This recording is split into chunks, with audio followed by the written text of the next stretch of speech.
नमस्कार दोस्तों, गवर्नमेंट के द्वारा जीएसटी पोर्टल पर जीएसटीआर 1 या फिर इनवॉइस फर्निशिंग फैसिलिटी को फाइल करने का जो प्रोसेस है वो चेंज किया जा रहा है। दोस्तों, अब 3 स्टेप्स जो हैं जो चेंज किए जा रहे हैं। सबसे पहले तो आज की डेट में आपको जीएसटीआर 1 को सबमिट करना होता है, उसके बाद फाइल करना होता है, लेकिन अब सबमिट बटन को रिमूव कर दिया जाएगा जीएसटीआर 1 से और आईएफएफ से।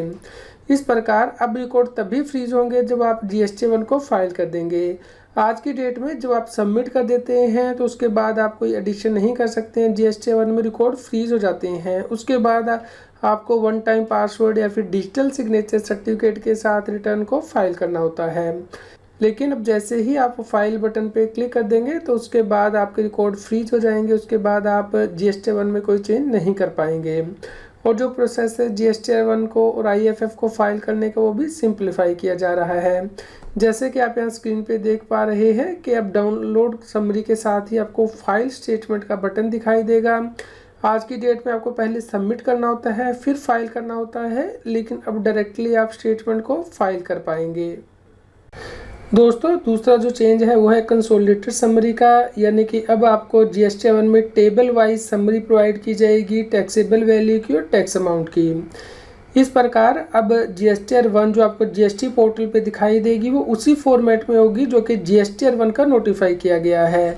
आज के टाइम में जो जीएसटीआर 1 का फॉर्मेट नोटिफाई किया गया है और जो जीएसटी पोर्टल पे आपको टेबल दिखाई देते हैं उसमें थोड़ा डिफरेंस है, लेकिन अब ये जीएसटीआर 1 के फॉर्मेट के अकॉर्डिंग आपको समरी दिखाई देगी। इसके अलावा जो जीएसटीआर 1 में सप्लाई डिक्लेयर कर दी जाएगी आउटवर्ड सप्लाई, उसी के बेस पे ही जीएसटीआर 3B में लाइबिलिटी आपकी टैक्स की ऑटो पॉपुलेट हो जाएगी, यानी कि जीएसटीआर 1 के बेसिस पे आपकी जीएसटीआर 3B में सप्लाई चली जाएगी, जिसके ऊपर के आपको जीएसटी की लाइबिलिटी पे करनी होती है। तीसरा जो चेंज किया जा रहा है वो है रिसिपिएंट वाइज समरी, यानी कि recipient customer wise summary outward supply के आपको दिखाई देगी। इस प्रकार अब आप कस्टमर वाइज रिकन्सिलेशन कर सकते हैं कि आपने किस कस्टमर को टोटल कितनी सप्लाई की है, वो आपको फेस पे ही दिखाई दे जाएगी। समरी आपको सभी की दिखाई देगी, जैसे कि B2B, business to business, SEZ यानी कि स्पेशल इकोनॉमिक जोन या फिर डीम्ड एक्सपोर्ट सप्लाई जो आपने की हैं, और जो टैक्सेबल वैल्यू है टोटल सप्लाई की और जो उस पर टैक्स अमाउंट है हर रिसिपिएंट का वो आपको यहाँ पे दिखाई देगा। इस प्रकार इससे जीएसटीआर 1 और आईएफएफ को चेक करना और रिकंसाइल करना आसान हो जाएगा। दोस्तों, अब जीएसटीआर 1 और आईएफएफ को फाइल करने का प्रोसेस ये होगा। सबसे पहले आप जीएसटीआर 1 या आईएफएफ में रिकॉर्ड ऐड करेंगे, उसके बाद आपको जनरेट समरी बटन पे प्रेस करना है, जिसके बाद के जनरेट समरी बटन चेंज हो जाएगा और proceed to file summary button में बदल जाएगा।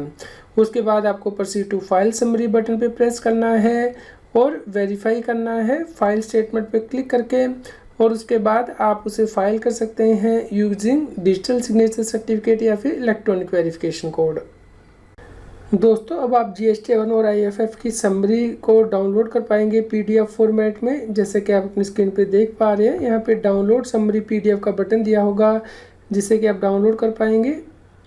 इसके अलावा दोस्तों, आपको ये भी ध्यान रखना है कि अब जीएसटीआर 1 में ई इनवाइस की डिटेल ऑटोमेटिकली पॉपुलेट होके आएगी, यानी कि जिस दिन आपने ई इनवाइस जनरेट किया उसके 2 दिन बाद ये इनवाइस जो है आपके जीएसटी पोर्टल पे अपडेट हो जाएगी। यहाँ पे सोर्स जो है वो ई इनवाइस का आएगा और उसके साथ ही इनवाइस रेफरेंस नंबर भी आएगा। मान लीजिए आपके द्वारा ई इनवाइस 24 नवंबर 2021 को जनरेट की गई है, तो उस केस में जीएसटीआर 1 में ऑटोमेटिकली आ जाएगी आपके 26 नवंबर को। दोस्तों, ई इनवाइस किस टैक्स पीरियड में आएगी जीएसटीआर 1 के, ये डॉक्यूमेंट डेट के ऊपर डिपेंड करेगा। यानी मान लीजिए इनवाइस डेट 30 नवंबर है और इनवाइस रजिस्ट्रेशन पोर्टल पे 4 दिसंबर को रिपोर्ट की जाती है, तो इस केस में जीएसटीआर 1 में आएगी नवंबर के, भले ही ये दिसंबर 2021 में ई इनवाइस पोर्टल पे अपलोड की गई है। यदि टैक्स पेयर ई इनवाइस को जीएसटीआर 1 को फाइल करने के बाद रिपोर्ट करेगा तो उस केस में वो नेक्स्ट पीरियड के जीएसटीआर 1 में नहीं आएगी। मान लीजिए जीएसटीआर 1 नवंबर की फाइल कर दी जाती है 10 दिसंबर को, लेकिन आप एक इनवाइस यानी कि 30 नवंबर की रिपोर्ट करना भूल गए थे, जो कि आप ई इनवाइस पोर्टल पे अपलोड करते हैं 24 दिसंबर को। तो ये जो ई इनवाइस है वो नेक्स्ट पीरियड के GST 1 में ऑटो पॉपुलेट नहीं होगी। ये जो नवंबर 2021 का GST 1 का पीरियड होगा उसमें ही एक्सेल फॉर्मेट में आपको दिखाई देगी। यदि कोई टैक्स पेयर GSTR 1 में इनवाइस को एंटर कर देता है और उसके बाद ई इनवाइस पोर्टल पे वो इनवाइस जनरेट करता है तो उस केस में ई इनवाइस का डेटा ओवरराइट नहीं किया जाएगा GSTR 1 में। मान लीजिए tax payer already invoice add कर देता है 15 नवंबर को GSTR 1 में और उसके बाद 20 नवंबर को वो GST के ई इनवाइस पोर्टल पे उसे अपलोड करता है। तो इस केस में जो ई इनवाइस का डेटा है वो GSTR 1 में ओवरराइट नहीं किया जाएगा, लेकिन ये आपको अवेलेबल होगा एक्सेल फाइल में।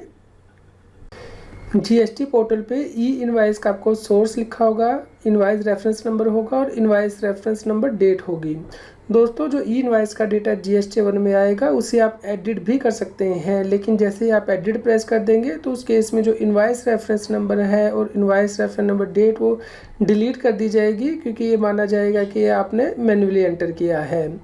इस प्रकार टैक्स पेयर ई इनवाइस के डेटा को मॉडिफाई कर सकता है GSTR 1 में यदि वो एक्चुअल डॉक्यूमेंट के अकॉर्डिंग नहीं आ रही है। दोस्तों यदि कोई ऐसी इनवाइस है जिसका कि आपने ई इनवाइस नहीं जनरेट किया है, मान लीजिए B2C सप्लाई है, तो उस केस में वो आपको मैन्युअली एंटर करनी पड़ेगी GSTR 1 में। इसलिए आप GSTR 1 को फाइल करने से पहले जो ई इनवाइसेस आ रही हैं उन्हें रिव्यू कर लीजिए। जो भी डिटेल होंगी ई इनवाइस की वो एक्सेल फाइल में ऑटो पॉपुलेट होगी, जो कि GSTR 1 के डैशबोर्ड से आप डाउनलोड करके चेक कर सकते हैं, रिकंसाइल कर सकते हैं।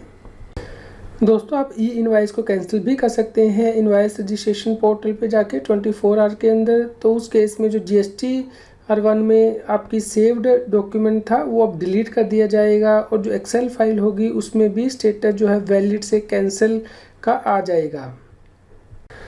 दोस्तों अब आपको GSTR 1 फाइल करने के लिए सबसे पहले जो टेबल्स में डिटेल है यानी कि रिकॉर्ड है वो ऐड करने हैं, और जैसे ही आप रिकॉर्ड ऐड कर लेंगे उसके बाद सबसे नीचे जनरेट समरी का बटन दिया होगा, आपको इसे प्रेस करना है।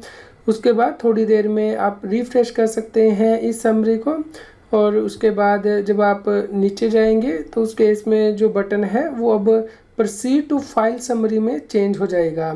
तो उसके बाद आप कंसोलिडेटेड समरी जो है वो दे सकते हैं, जो स्टेटस है होगा वो भी नोट फाइल से रेडी टू फाइल में चेंज हो जाएगा।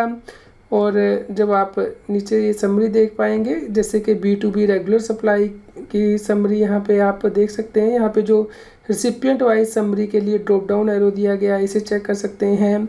इसी प्रकार taxable outward supply made to registered person attracting reverse charge B2B reverse charge, यहाँ पे भी आप रिसिपिएंट वाइज समरी देख पाएंगे। And taxable outward interstate supply made to unregistered person where invoice value is more than 2.5 lakh, यानी कि B2C large invoices और export invoices. इसके अलावा supply made to SEZ unit और SEZ डेवलपर आप यहाँ पे देख पाएंगे। तो जब आप ये चेक कर लेंगे उसके बाद आप फाइल स्टेटमेंट पे क्लिक करेंगे तो आप डिजिटल सिग्नेचर सर्टिफिकेट या फिर EVC के साथ इसे फाइल कर सकते हैं। यहाँ पे कंफर्मेशन पे टिक करने के बाद उम्मीद करते हैं दोस्तों आपके लिए यह न्यूज़ यूज़फुल रही होगी। कृपया लाइक कीजिए और शेयर कीजिए ताकि सभी लोगों तक यह जानकारी पहुंच पाए और वो GST की कॉम्प्लायंस कर पाएँ। रेगुलर GST और टैक्स अपडेट के लिए इस चैनल को सब्सक्राइब करें।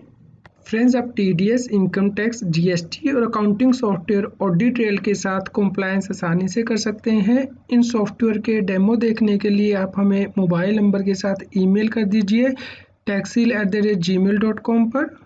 आप हमें Telegram app CA Satbir Singh Taxil पर ज्वाइन कर सकते हैं ताकि आप GST और इनकम टैक्स के रेगुलर अपडेट अपने मोबाइल पर ही प्राप्त कर सकें।